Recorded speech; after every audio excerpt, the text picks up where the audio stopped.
It's that interconnectedness that really struck me while reading this research. We're not just talking about isolated incidents of animals venturing into human spaces. We're talking about a fundamental shift in the relationship between humans and the natural world.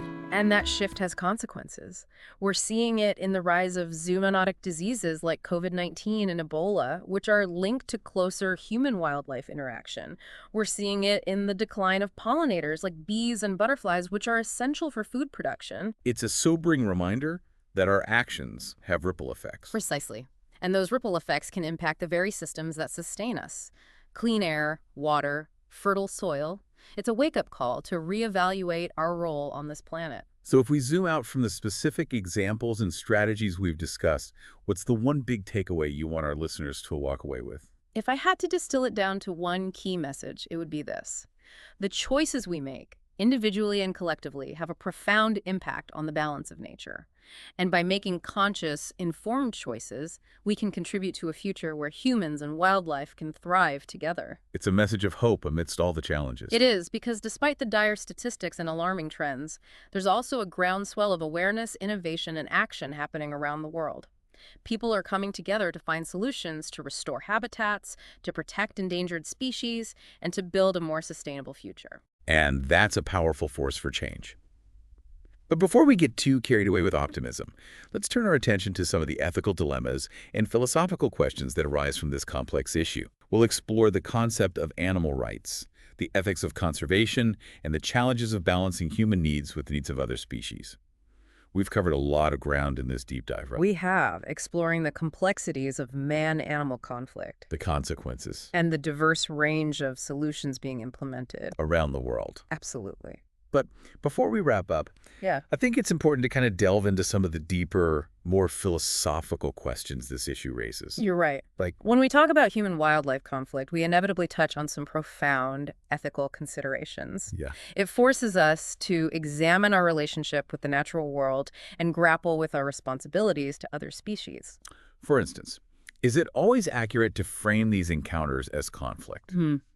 Is there perhaps a different way to view these interactions? That's a good question. Maybe even as opportunities. That's a thought-provoking question.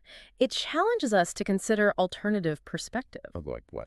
Take, for example, some indigenous cultures that view encounters with animals as sacred moments. Okay. A connection with the spiritual realm. Interesting. They see it not as a conflict, but as a dialogue, an exchange of energy and wisdom.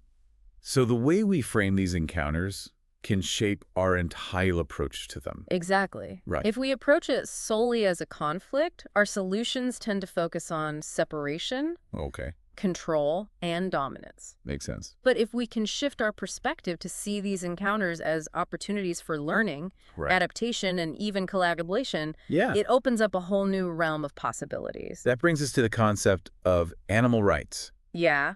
Do animals have inherent rights, just as humans do? And if so, how does that affect our interactions with them? That's a complex and multifaceted debate with no easy answers. I bet. But I think it's crucial to acknowledge that animals are sentient beings with their own needs and desires. They experience pain, fear, and joy, just like we do. And that understanding should inform our actions. So even if we don't fully agree on the legal or philosophical framework of animal rights, we can at least agree that they deserve our respect and consideration. Absolutely. And that respect can be expressed in various ways, from supporting humane treatment of animals in agriculture and research, to advocating for policies that protect wildlife habitats, and making conscious choices in our daily lives to minimize our impact on the natural world. Speaking of impact, the report mentions a study that examined how animal behavior changed during the COVID-19 lockdowns. Oh, yeah, interesting. With reduced human activity, many species ventured further into urban areas, demonstrating a remarkable resilience and adaptability. It's a compelling reminder that we are just one species among many sharing this planet. And sometimes, taking a step back can lead to surprising and beneficial results for nature. But of course, it's not always that simple. Right. We can't just retreat from the world and expect nature to take care of itself. Yeah. There are real challenges: population growth, resource scarcity, climate change, quick ones, that demand we find ways to coexist and share this planet sustainably. You're right. Right? That's where the real work lies. finding solutions that balance human needs with the needs of other species, Yeah.